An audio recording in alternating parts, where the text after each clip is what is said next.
to Real Estate Stories. I'm your host, Cody Coda. My co-host is with us, Jake McClure. How's it going?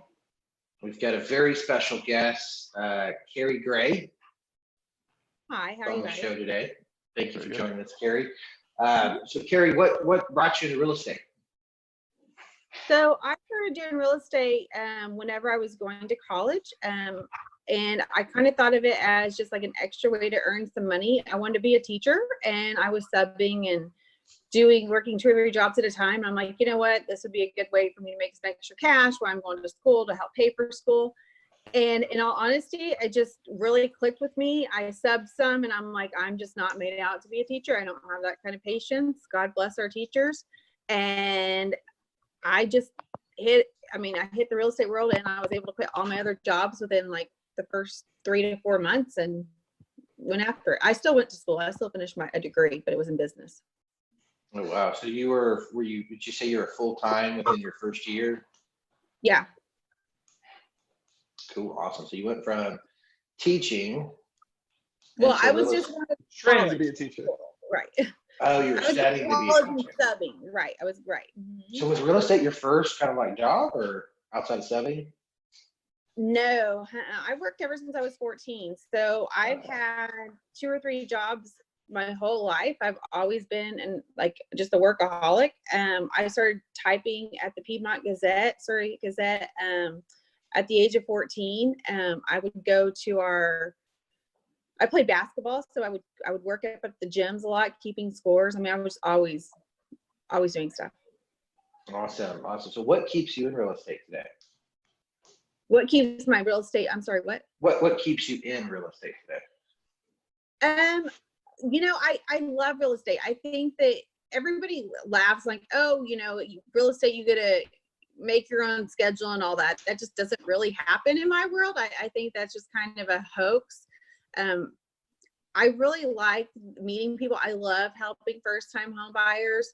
I just feel like I'm really good at knowing the products, being able to tell people about financing, direct them to where to go. I mean, I just feel like it's kind of just my niche. I've always been a great salesperson. I grew up, my grandpa started a fence company in 1947. And as a kid, he'd make us go and sell fences and do estimates and stuff like that. So I've just always kind of been around it, like sales. Gotcha. Awesome. So what do you think makes you successful in real estate, Keri?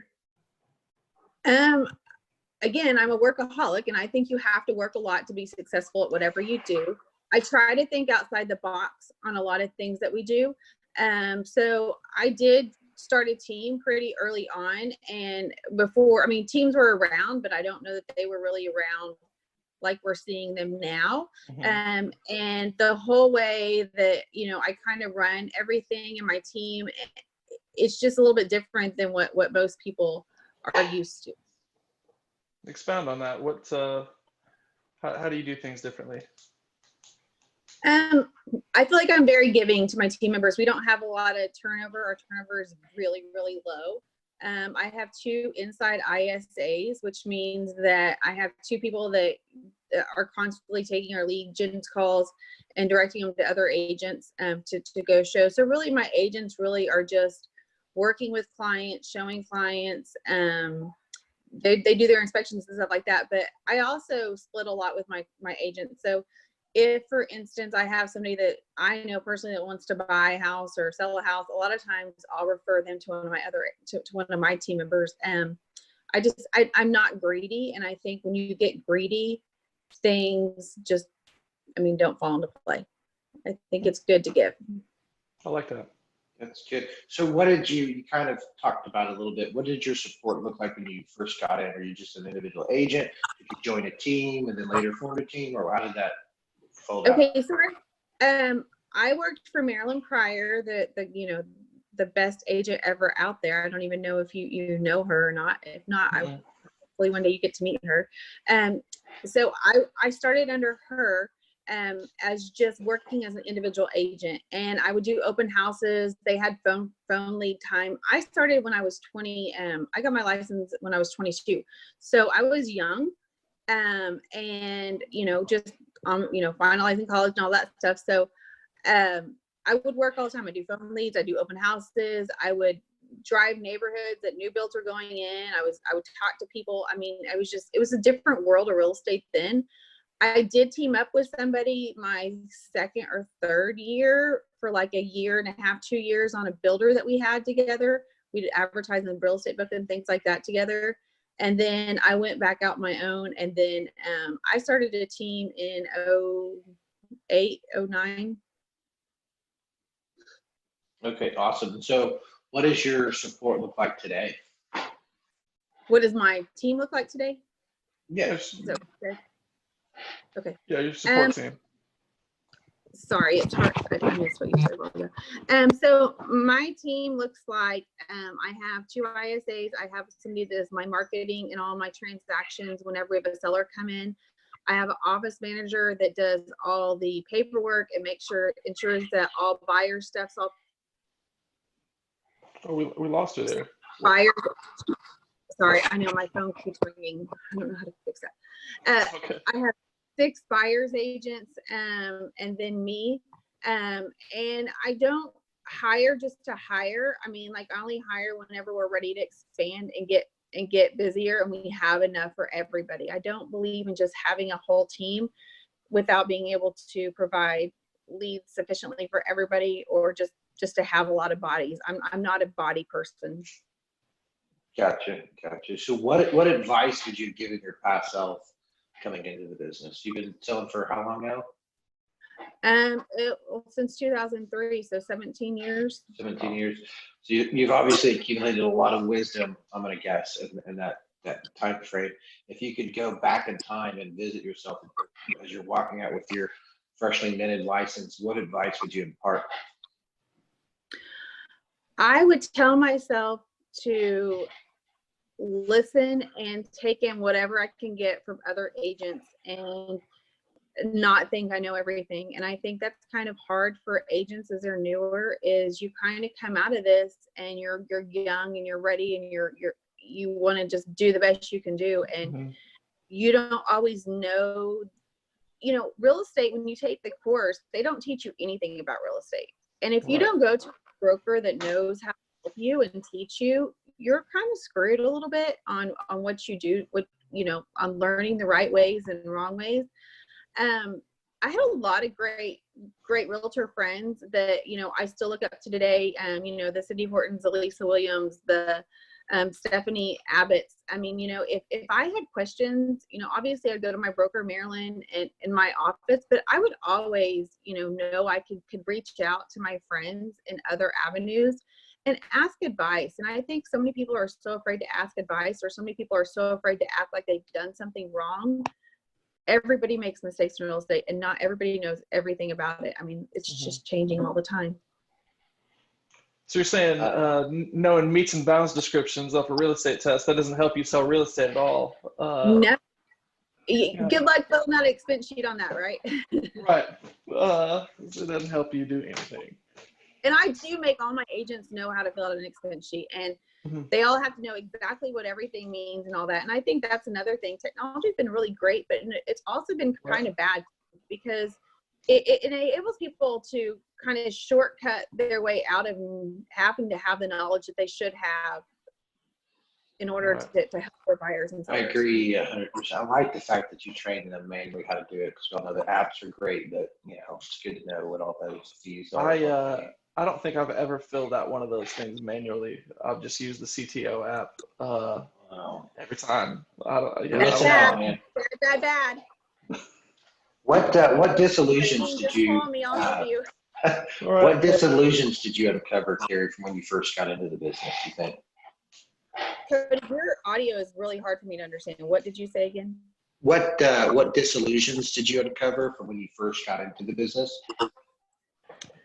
Disillusion. You're gonna have to explain yourself. You're talking high something that like if you saw a movie and a real estate agent, what you perceived their job to be, or maybe from a friend or something, that you thought this was going to be what real estate's like, and you got into it and discovered, no, this isn't at all what I anticipated. Whenever I started in real estate, I didn't have a clue, and we didn't have HGTV or anything like that out there.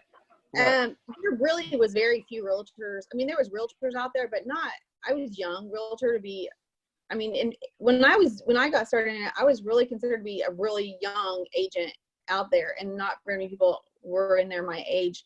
So I didn't really have any expectations. I literally just thought, you know, I'll just try it out. My parents had bought me and my husband a house to live in while we went to college, and I was kind of in, you know, we looked at houses. I was involved in that process, and I'm like, you know what, like I could totally do this a little bit. And you know, I knew a lot of builders. I had a lot of knowledge from some of that, so I thought, let's just try it and see. But I didn't go into it thinking it was going to be like, oh, I can make my own schedule like people think now. Right. You hear that a lot. Like, oh, I want to have free time to be around the kids. Like, well, you probably joined the wrong industry. I don't know what to tell you on that. I get called all the time, people. I want to be in real estate. I mean, That's good. How long did it take for you to get your first closing? a month and a half. Wow. Just right off the bat. So you got a buyer pretty much.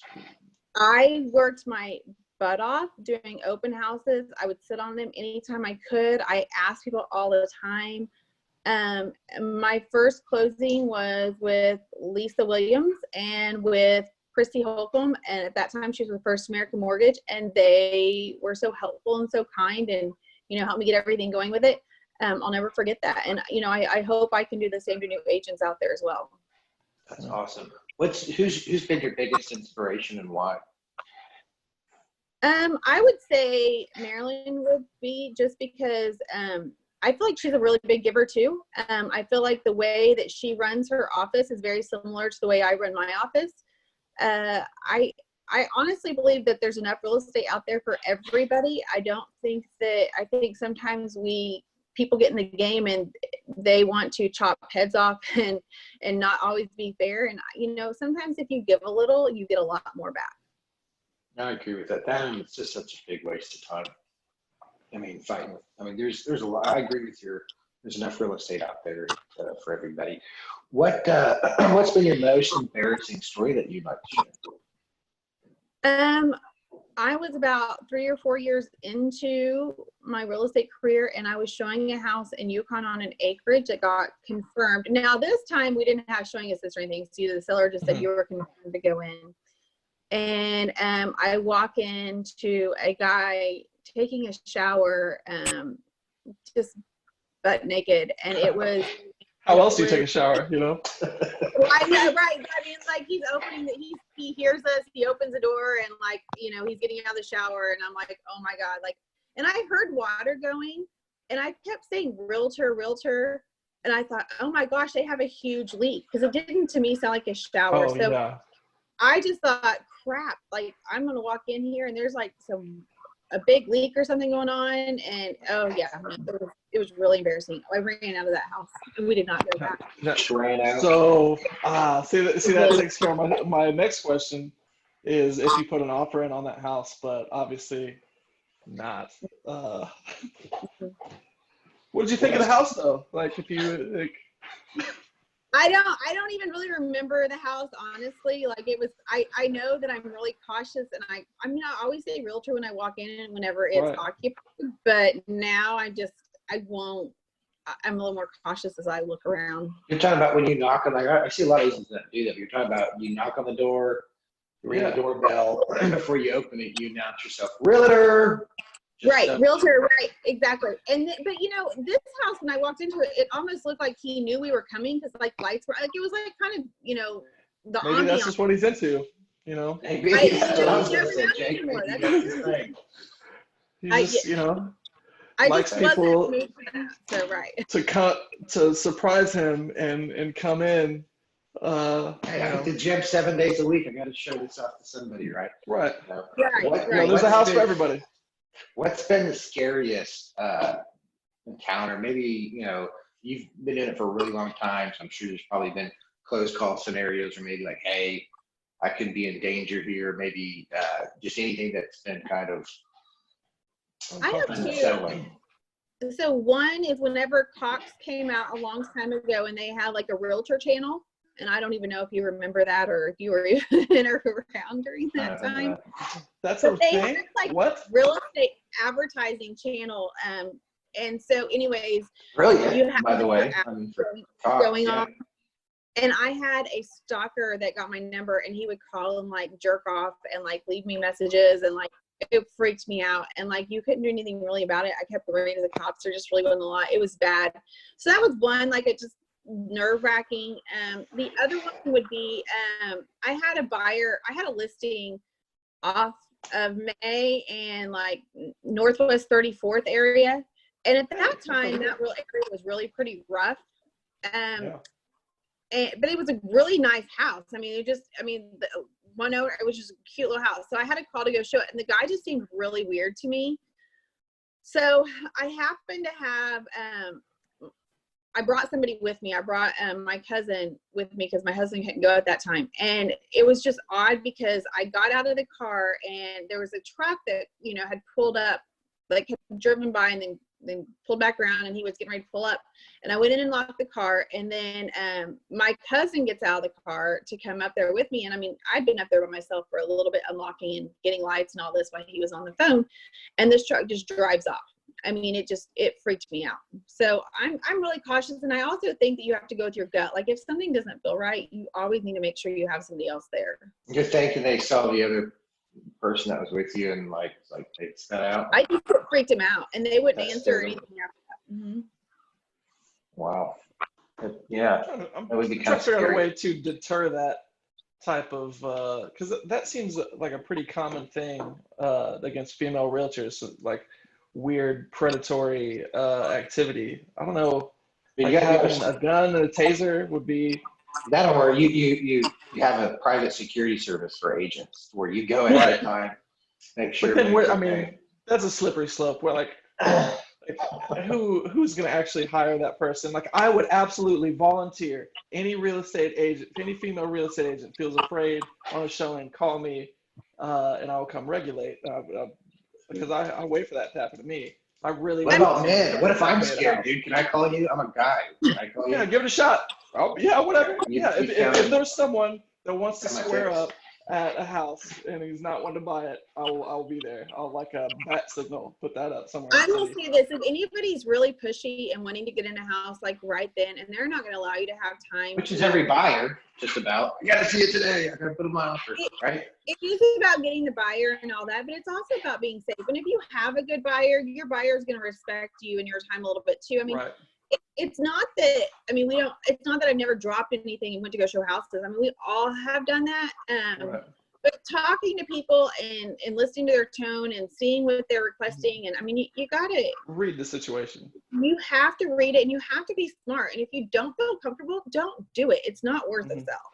Right. Speaking about being comfortable, is there a time where maybe you've just been stressed out or extremely uncomfortable at a closing or something that you want to share in terms of what's been your most uncomfortable Jackson or was stressful? too much. Divorce closings are the best. Ooh, yeah. You know, I think as long as I'm pretty firm in what I say. Like I feel like I'm pretty direct in the way I talk to everybody. So I always feel like it's really important to let everybody know if you're going to have any issues whatsoever up front. So it's just, if you prepare yourself and you're like, hey, look, this couple's been a pain in the butt the whole time. I know they've got to sign together today or whatever. The worst is whenever they have to sign and split the checks together or agree on how it's going to be split, and you think that they've already done that and then they haven't. But They haven't. yeah, I mean, There's so honestly, much tension. That's Yeah. In the room. Call it out, address it. and knowing what's happening. I mean, I think definitely everybody learns from experiences. I had a really bad experience one time on closing with a divorced couple, and I think everybody, when you have an experience like that, you always change what you do. So. Cool. What about happy stories or one that just brings tears of joy to you that you can recall that you want to share? Oh my gosh, I have lots of them. I know that my most happy stories honestly just come from first time home buyers that don't think they can buy, or even like I sold a house to a couple and they were in their probably mid 70s, and it was in Bethany, a little bitty small house. And I would think I was like 3 years into it. And I mean, their budget was like 70,000. I mean, good luck, right? So, and even in that time, it was hard. I remember them closing on their first home, and you know, her just giving me a hug and him being so happy. And I mean, you know, 70 years old closing on a 30-year mortgage. I mean, it was just like, oh my gosh. But it was more to them about owning this home. And the cute thing is she's passed away. He's still alive. It's been nice just kind of keeping up with them, and people just end up feeling like family. I mean, you know, I have another lady that, you know, Mike Ditzler, and her husband passed away last year of throat cancer. And I've sold them, you know, numerous houses and bought from them. And now she moved to an assisted living. And, you know, people like that just have your heart, and you always want to check on them, and you're just always thinking about them. And those are my favorite stories, are those people that just become family. Yeah, you gain a friend along the way. That's awesome. What about just all-time favorite story? I mean, you sell a ton of houses every year over the course of almost 20 years. What would you chalk up as kind of your best highlight? My best highlight. I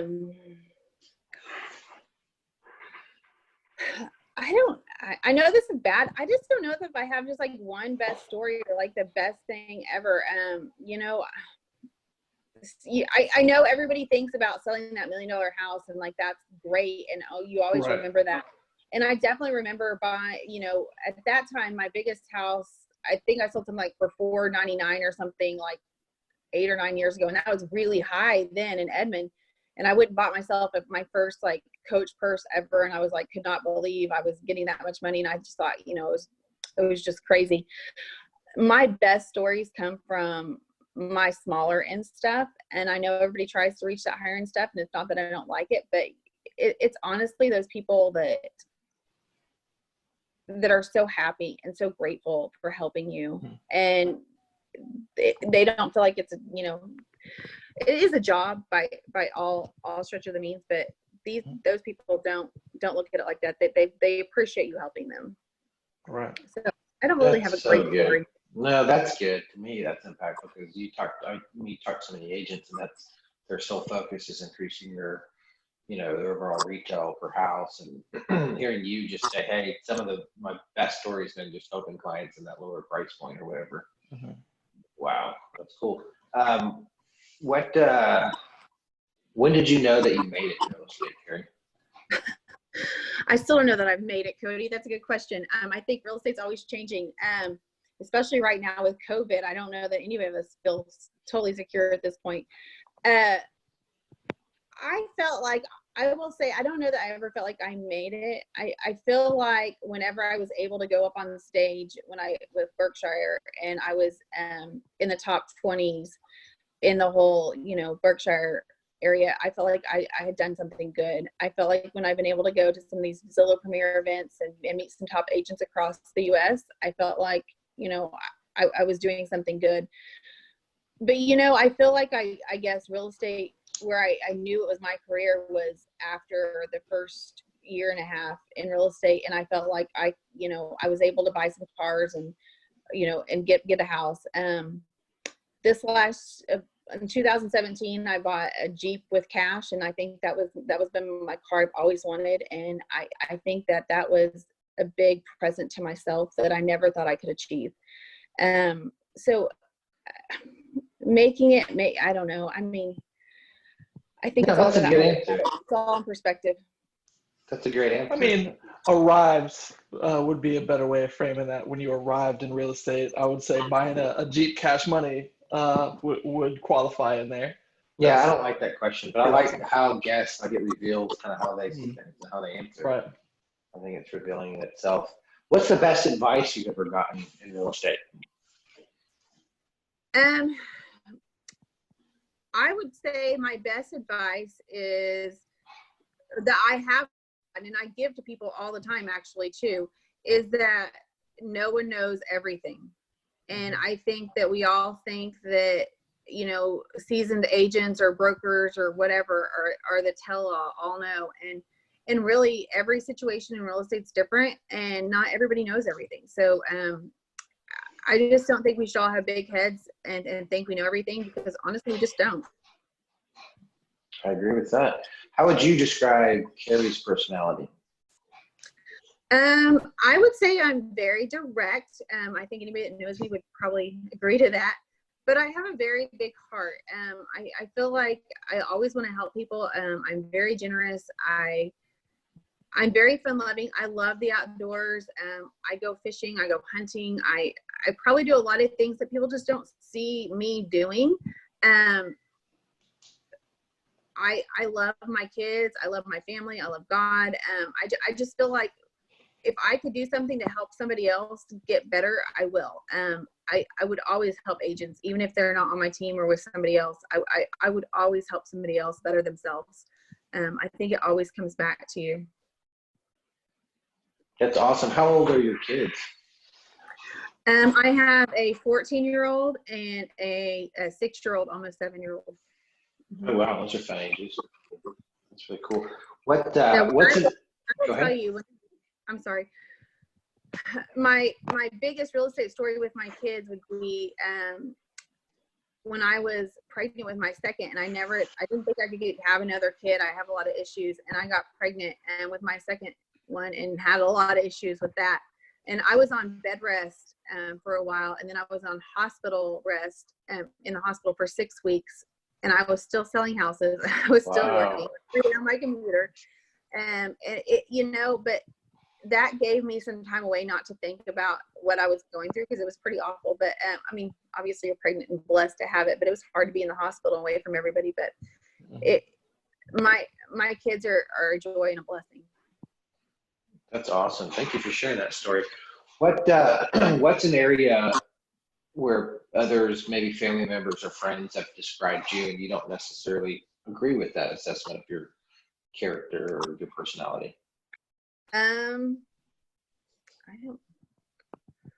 Good question. I don't know. I mean, my family's pretty honest. I mean, we nobody really hides a whole lot of things. So, I mean, I'm sure that we can all be a bit bitchy and all that at times. So, I mean, I'm not going to hide that by any means. So, I don't know. I don't know what they would say about me that I didn't say.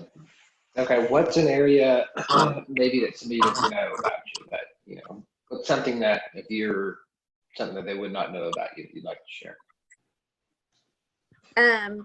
Something that the viewers know about me? Yeah, your average person doesn't know anything about Keri Gray.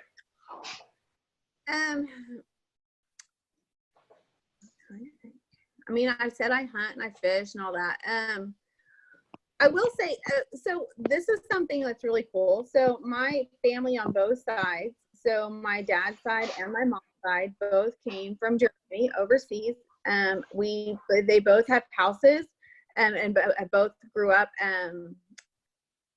They both came over here and homesteaded in Canadian County. So I have books that go back with a huge history of both sides of my family, all being from around here, and it's just really neat. They lived in dugouts. One of the houses is still available, or still up and going, and my great aunt lives there. So I have a really deep history here.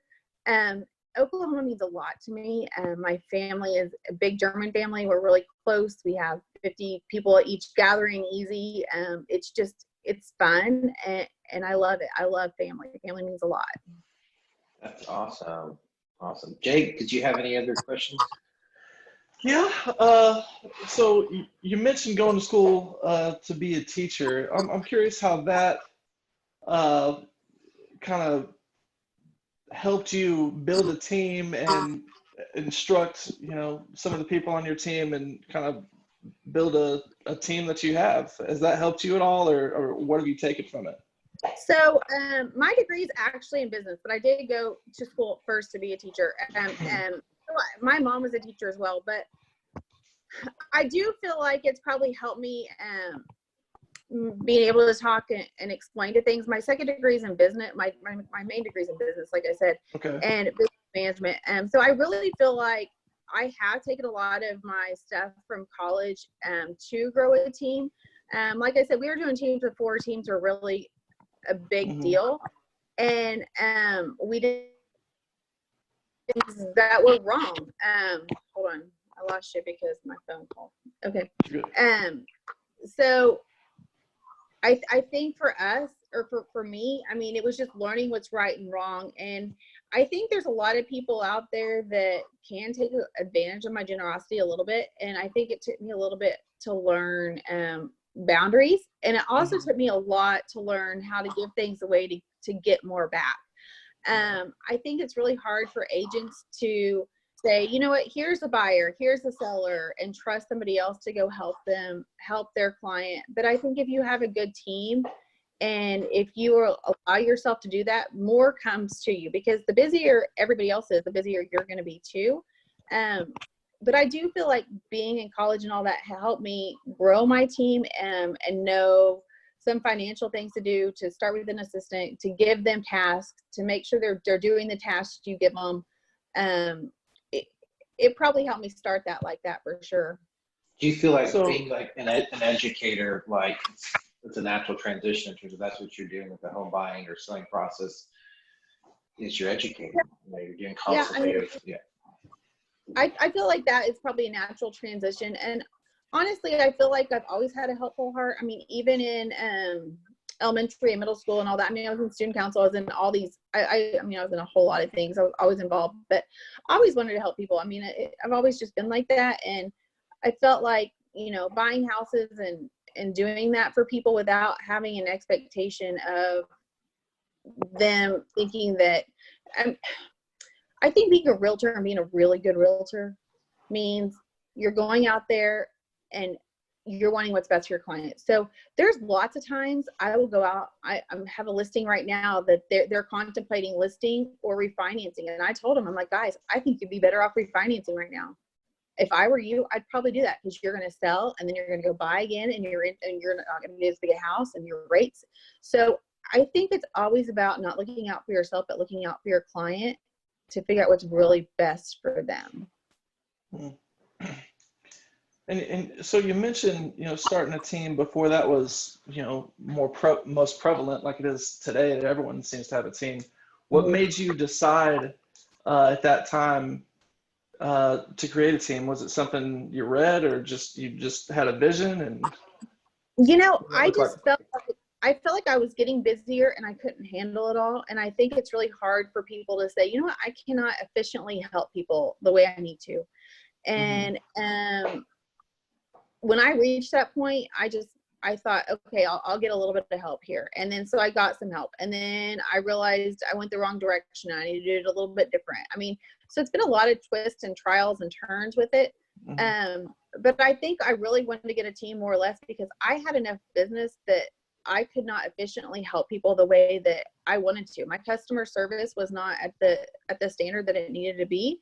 And I felt like I needed to get a team for that. I didn't grow a team because I wanted people to be like, oh, Keri Gray has a team. Oh, so there's a more organic approach for you. It's like, hey, it's organic. I need the help, versus for appearance sake, and just saying that you got a team of a bunch of people.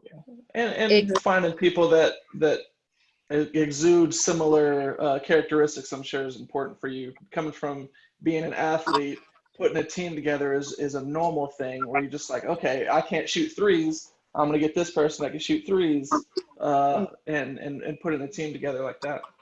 Right. So it really was just kind of, I grew up around my dad owning a fence company and things like that, and I could see things he could handle and not handle. And sometimes, I mean, everybody has really good things they're good at. Everybody has something that they excel at, and others have other things that they're really good at. So I know, for one, as much as I like paperwork, I hate paperwork. I mean, I will do it. I will sit down and do it, but I can go sell a house and show people 12 houses in one day and write the offer and kiss the babies. And I mean, I don't mean kiss a bit like that, but you know what I'm saying? Like, it's just, I can do that easily. And that's I can walk around and say, look, this could have a structural issue here. Or I don't know about this furnace here. And where somebody else is really good at other tasks. good luck me doing Instagram. Somebody else does that for me. And some of the other things, I mean, I'm just not great at it. I don't sit there and try to dawdle on myself all the time on Facebook. I'm just not that person. Do I think getting information out's great? Yeah, but I'm not great at that. So I think you hire people that are great at what they do, and you do what's great at what you do. And that was really kind of what I thought in building my team. Know your strengths, know your weaknesses, double down on your strengths. Right. I just get this overwhelming, like, with Keri, it's like this hometown, honest, ethical type of person, and then just like the wealth of just common sense knowledge and business practices and stuff. You're just kind of forming those two together, and just a love for people and helping your clients is kind of what you get with Keri. Keri, what is here's kind of our staple question. So if you were to sell your house, Mm-hmm. and you had to pick an agent to sell it because you were, theoretically saying you weren't in the business, you couldn't hire anybody to sell your house that's currently you're working with on your team. You can't select me or Jake because I know you'd want to. What agent would you hire out there in our marketplace that you would want to show some love to? Would it be within my company, or would it have to be Yeah. without? It doesn't have to, just as long as they're not on your team, Yeah. I think there's a lot of great agents. I think it's a really tricky question. You're putting me in a really bad spot. But I totally understand why.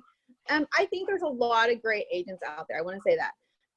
I think, I've referred builders, and I've referred some past business to Cindy Horton whenever I lived in Tulsa. I think she's a great agent. I think Janet Story and Marion Andreessen are great agents. I think Lisa Williams does a great job. I would, if you had to pick those one. people, I know I can't just pick one. I'm sorry. I would probably this is really what I would probably do. I would probably go interview 2 or 3 and figure out who I feel like is the best fit. And I don't mean that bad, but I feel like everybody should be doing that anyways. And Right. I would pick a few, and I would probably interview them and see who I felt like was the best fit for me and what they had to offer. Fair enough. She gave us the names of the agents she would interview. So that's good. That's fair. So of all the agents that are out here in our market, what makes Keri Gray unique? I look at real estate differently, and I do real estate differently. So I look at it as a job. It's not just I look at it as a career. It's not just a job. I said it backwards. So we go to the office every day. We work full time. That's a big difference, because a lot of times agents are just part-time agents, and they really don't know everything going on in the market. Another thing is we have marketing plans for every house we list. We have staging. We do a lot of things above and beyond. I am not an agent that is going to let somebody else tell them. I'm not the agent when somebody's like, hey, I want to make a $100,000 offer on this house. I'm like, you know what, let's go make an educated decision on what we should offer. I don't ever think anybody should just be able to go to a house and walk in and say, this is what I want to offer, unless they have the right tools to know what the offer should be. And I think as an agent, we should all educate our buyers and sellers on that a little bit more. Yeah, I got probably 4 or 5 sign calls just last month that were just like, oh, I'll give you 120,000. Like, no. Right. That's that educating piece coming back up again.